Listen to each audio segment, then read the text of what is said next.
இது யார், இந்த ஜெரீனா யார், ஏன் இவங்களுடைய கஞ்சா கடத்துனாங்களா, உண்மையா ஏது, இந்த மிகப்பெரிய வழக்கறிஞர் இவர்களுக்காக ஏன் வர்றாரு அப்படிங்கிற மாதிரி தோண்டும் போது தான் தெரியுது. இது இங்கே இருக்கிற அந்த ஈசிஆரில் இருக்கிற பங்களா நடராஜன் கொடுத்த அன்பளிப்பு இவங்களுக்கு. நடராஜன் இவங்களுக்கு அன்பளிப்பாக கொடுத்தார் ஜெரீனாவுக்கு. அப்போ நீங்கள் தெரிஞ்சுக்கலாம் அவர் யார் இவர் யார் அப்படின்னு. இந்த விஷயம் சின்னம்மாவுக்கு தெரியுது.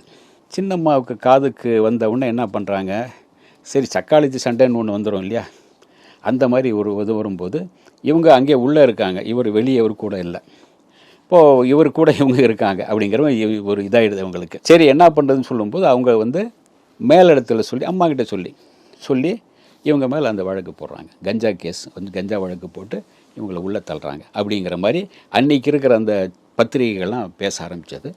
இந்த சர்ச்சைகள் பெரிய அளவில் போக போக நீதிமன்றத்துக்கும் இதுக்கும் போயிட்டு நீதிமன்றத்தில் கேஸ் வேகமாக நடக்குது.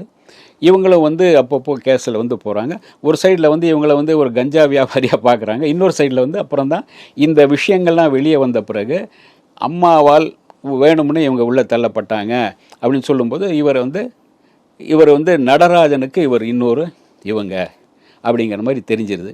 இந்த விஷயம் பரபரப்பாக பேசப்படும் போது அதுக்கு பிறகு ஒரு கட்டத்தில் 2006 இந்த வழக்கிலேருந்து இவங்க விடுவிக்கப்படுறாங்க, குற்றவாளி இல்லை அப்படின்னு.